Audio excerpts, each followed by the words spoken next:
guys, welcome to another episode of Nittani Draws. I'm Nittani, and today I'm coming at you with a really fun collaboration with Shae, who introduced our video here. So what I did for this was I'm doing Ursula and she is doing Ariel, and then next week we're inverting that and she is going to do Ursula and I'll do Ariel. So today I'm doing my version of Ursula, the sea witch from the Walt Disney's The Little Mermaid. Now, the beginning of this whole process drawing was super annoying. I was trying to figure out how to make it work, and I ended up having to go straight to screen cap and do this. I've never actually done a screen thing with this channel before, and it was kind of fun to learn that I already had all the stuff to do it on my computer. And so what I did is I used Photoshop to create the line stuff so that it would be perfect. I would know that the circle was right. And then after that, I printed that out, and then I use a light box, well, not a real light box, a light bulb and an acrylic box thing, and I create that with the, so anyway, then I use a couple of little stencils and I create the little circles, and I got these stencils from Dick Blick, and I actually went to the store for that, and Dick Blick is actually really far away from me, so we went there for my birthday and I had a fun little haul there. And then I created the entire piece is really based off of Art Nouveau sort of style. And I was trying to harness a little bit of Alphonse Mucha, and I don't stick to his style with the drawing of Ursula herself, but with the background I did. So, oh, hello, my cat decided she was not happy. So I work from a screen capture from the actual movie in order to create this drawing, and it's one of my favorites. It's super cute. It's during her song when she's singing to Ariel and she has this expression of just like, meh, I win. And I love that, like, smug, kind of sexy, kind of, I don't know, she just seems really a little arrogant. I don't know. I love it. It's a great expression. So I decided that was the expression that I wanted to draw.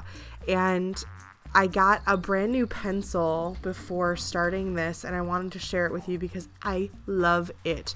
It is the 0.7 Sakura 127 pencil. It's a mechanical pencil that I got from Michael's when I went there this past week. It came in the set with the Micron pens, and I adore this pencil. I hope that I can find more of that lead because it is wonderful. It erases really well. It's not too heavy. It's not too, what's the word? It's not overly dusty. It's not really thick. It doesn't like smear all over the place, but at the same time, it's not so hard that it like smashes into the paper and destroys the paper, which is awesome.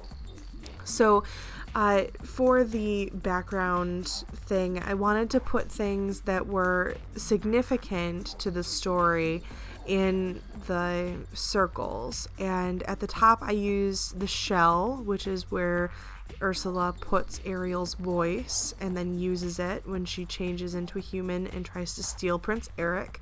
And then the next two is Flotsam and Jetsam, and then the starfish, and then the shell, which I colored to look like Ariel's boob bra thing, and then musical notes because that's what she steals from Ariel. And so I had a lot of fun with this, and simply because I got to kind of dust off some things that I haven't used in a long time, I use a colored liner for the background. It's a Copic multiliner, but it's in that wine color, and it made it sort of fade more into the background instead of it being really vivid dark black lines. I have been contemplating trying out some burnt sienna markers. Not burnt sienna markers, burnt sienna fineliners. They have a set of Copic multiliners at Michael's right now, and they had never had them before, and so now I'm kind of debating going and getting some. I think it would be a really cool addition into my set of stuff, but they are kind of pricey, so I'm debating it. Plus then I'd have to drive all the way back to Michael's, which is like 30 miles away. So anyway, what I did with this drawing, I'm using my brand new multiliners and my brand new microns that I just picked up this past week because it's my birthday and I am getting fun things for my birthday. And so that's basically what I spend all of my birthday money is on art supplies every year. And I use the Prismacolor col-erase pencils to lay down what I want to do with the background, and then I go in later and use colored multiliners. I use 2 different blue multiliners. One of them is the Le Pen set, which you can see there, the package, and then the other one is a Staedtler Triplus fineliner. And it's dry safe. It works really well with Copics, actually. I was kind of surprised. The Le Pen sometimes does smear, but if you wait a little while in between and you let it really, really, really dry deep into the paper, it doesn't smear very badly. But if you don't give it enough time, it will get kind of annoying. But I haven't had any trouble with the Staedtler Triplus, which is nice.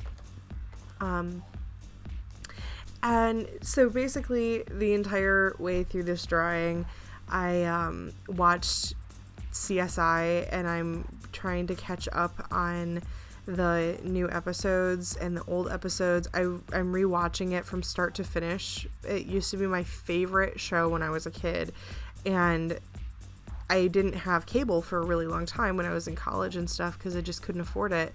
And now I have Hulu and they have all of the seasons up. And so I'm rewatching all of them right now. And I've made it to season 6 now. I just started season 6. I'm on episode 3. And it is so much fun to rewatch all of this. So literally all day today while I was creating this piece, I was watching episodes of CSI, and it was pretty funny to hear it when I was editing to begin with, was because when I sped up the video and everything, I could hear the video, like the CSI in the background. I could hear it, and it was going like, it sounded like little chipmunks squeaking. It was pretty adorable. So yes. Anyway, I colored this with Copic markers, and I had a little bit of trouble with the color coming out streaky on this paper, and I'm not sure if it's because I'm running out of pigment in this purple, or what's the deal.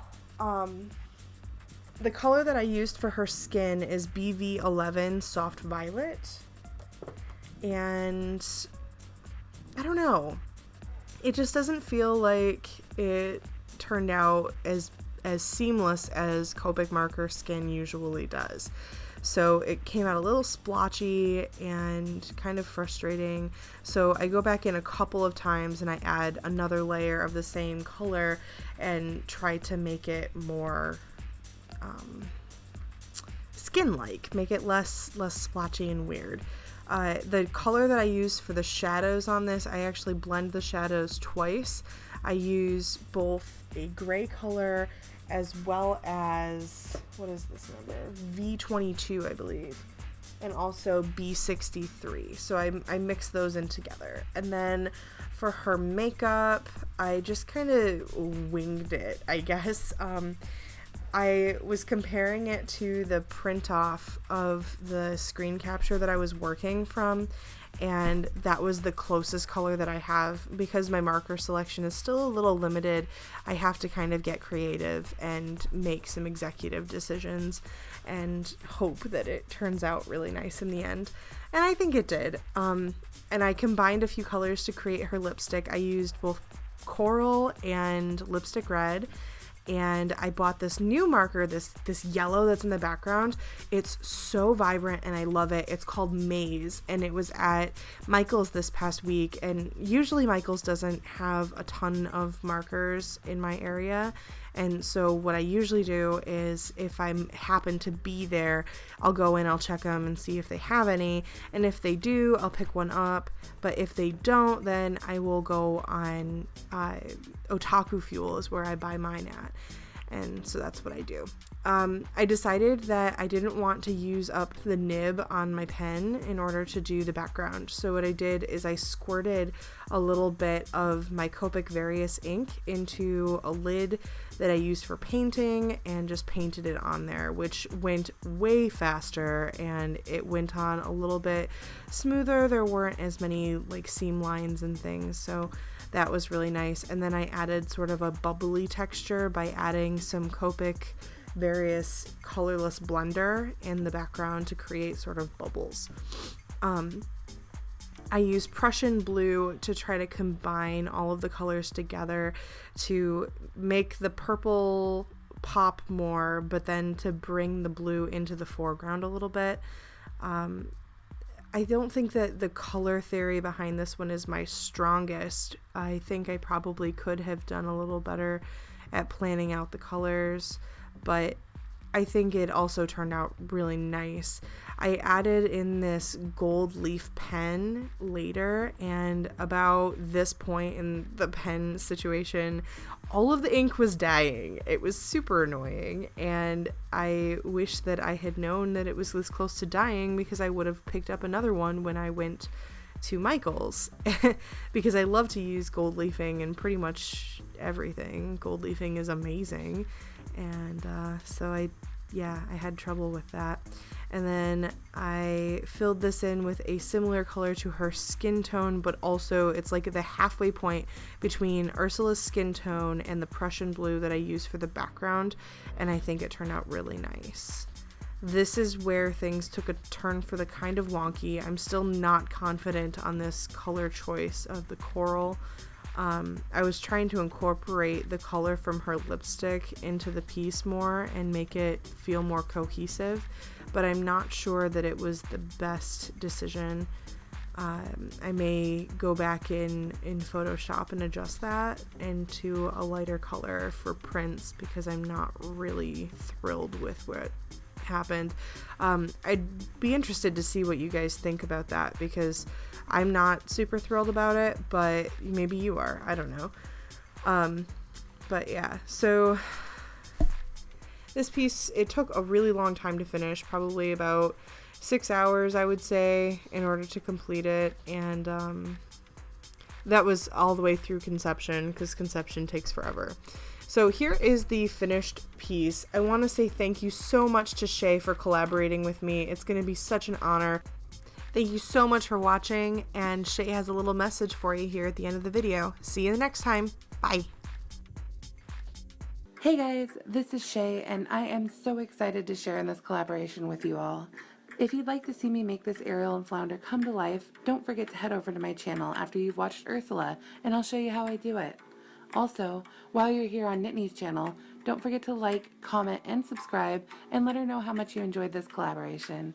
Thanks so much, you guys. I'll see you soon. Take care.